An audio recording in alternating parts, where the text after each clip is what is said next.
Padmashri professor Jagdish Prasad Singh, 200 से ऊपर कहानियां, 12 उपन्यास हिंदी में, 24 उपन्यास अंग्रेजी में। पद्मश्री भारत सरकार से मांगा, नहीं भारत सरकार ने खोज कर दिया। और अभी मैंने भगीरथी पढ़ी। मैंने कभी अपने जमाने में बहुत विद्यार्थी जीवन में मैंने वो फिर नहीं आई उपन्यास पढ़ा था, बहुत शर्मा था। उसमें श्यामला थी जो देह बेचकर अपने पति को जिंदा रखती थी, और देह बेचने के समय भी जीवन राम कुर्सी पर बाहर बैठा रहता था और उसको लेकर घर जाता था। देह बेचने वाली औरत, उससे धनोपार्जन करने वाली औरत की आत्मा किसी सती सावित्री से ज्यादा पवित्र था, क्योंकि जब देह बिकती है तो देह को कुचला जाता है, मचला जाता है, थूका जाता है, चाटा जाता है, वगैरह वगैरह किया जाता है। उस सबको झेलते हुए पति के जीने की परिकल्पना दुनिया की सबसे बड़ी कहानी भगीरथी में ही बाबू जगदीश प्रसाद की रचना को मैंने देखा, तब लगा धन्य होना चाहिए।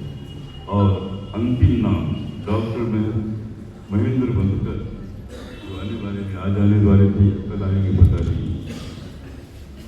वक्रतुंड, वासुदत्ता, लोपामुद्रा, कसबई दिवार, त्र्यंबक पंत। मैंने ये नहीं अपने को बताया कि मैं बहुत पढ़ने वाला आदमी हूँ। मैं विरासत की रक्षा चाहता हूँ। मैं चाहता हूँ कि विरासत को आप समझें। मैं चाहता हूँ कि 2-4 आदमियों के बोरबंद होकर के किसी मंच पर बैठकर आप ताली बजवा लें और सुंदर फोटो खिंचवा लें। वो उसको हम देखकर केवल हंसते हैं और कुछ नहीं करते हैं। अरे यार, दुनिया के लिए जियो ना। अरे भाई, उस समाज के लिए जियो जहाँ हिमांशु श्रीवास्तव पैदा हुआ, जहाँ रवीशा बुश पैदा हुआ। तुम जानते ही नहीं हो, तुम पहचानते ही नहीं हो। मोबाइल पर लेकर कहानी क्या पढ़ोगे? स्क्रिप्ट होनी चाहिए, पटकथा होनी चाहिए, लेखन होना चाहिए और अपने को संतुलित करना चाहिए। देखिए, मैंने 20 मिनट से ज़्यादा समय नहीं दिया। मैं जो संक्षिप्त बोलता हूँ उसको बहुत श्रद्धा करता हूँ, जो ज़्यादा बोलता है उसको मैं सुनता नहीं, बात बंद कर देता हूँ। बहुत बहुत धन्यवाद। अब लिया नहीं जाता, लेकिन जिसके 50 उपन्यास हैं, 200 कहानियाँ हैं, और जिस उपन्यास कहानीकार के बारे में यशपाल ने कहा कि नदी फिर बह चली प्रेमचंद के गुलाल से बढ़ गई,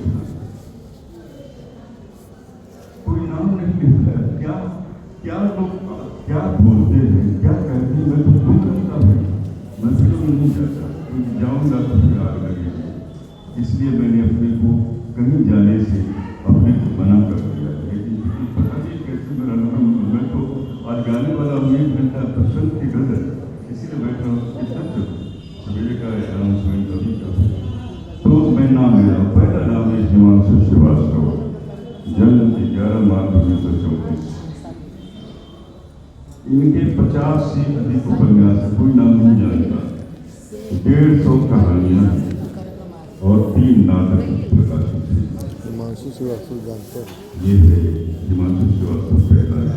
सुनिए, राजकुल प्रकाशन ने एक बहुत बड़ा काम किया। इनके उपन्यास को नए लेवल में छापना शुरू किया, जिसमें लोहे के पंख अपडेट होंगे। आजकल फेसबुक पर मैं जो इसको भी देख लूँगी और सुहासिन जैसी बहुत बड़ी रिहर्सल, राज कृष्ण, शोक सभा, विजय गौरी, पुरुष और महापुरुष, पूरा अधूरा पुरुष, कथा सुनी कहानी की यात्रा।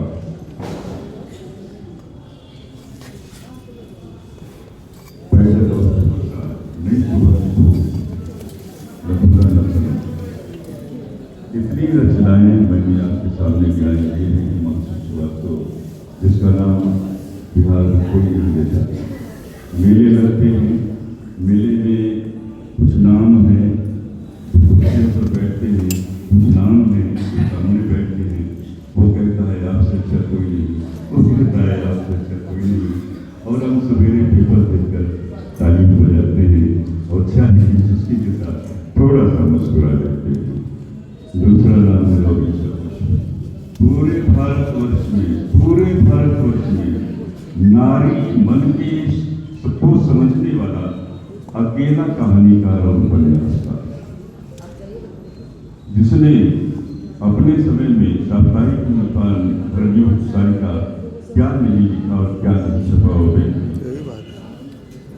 सब कुछ आज सब गीता आती है, ब्राह्मण उसका नाम है जल्दी कोई नहीं लेता, और ये सबसे क्रिश्चियन ज़्यादा है, छपा है। लेकिन उनकी कहानियों और उपन्यासों को पढ़कर तो सामने बैठो तुमको दक्षिण भारत से चली आई और सीधी आकर के विवाह मंडप में बैठी और पत्नी बनी।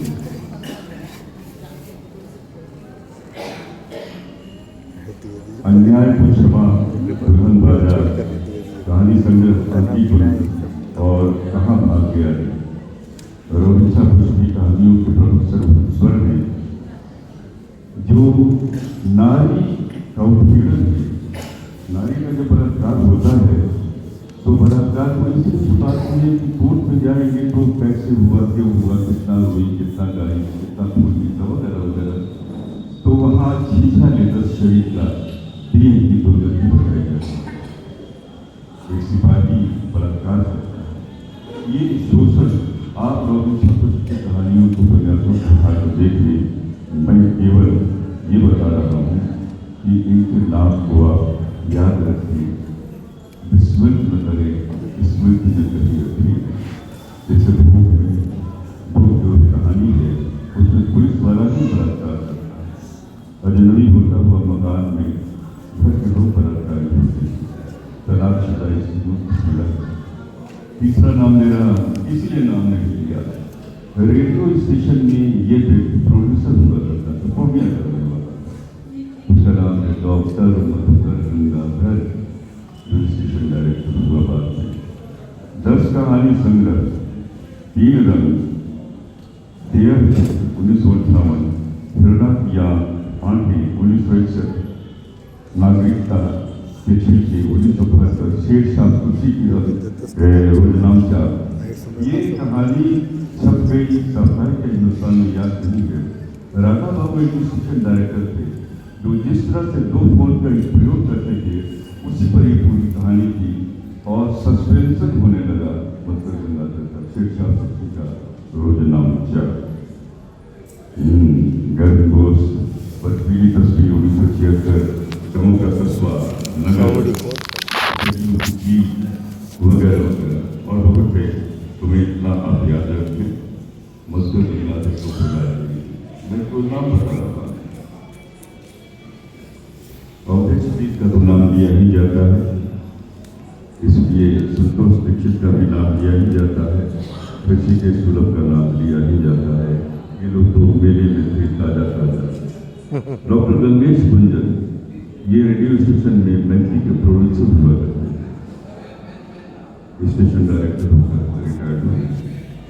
मनवीता यदि लघु उपन्यास बहुत मार बताइए तो, जिसने सारिका धर्मयुग साप्ताहिक हिंदुस्तान में डंका बजा दिया, मधुकर सिंह का नाम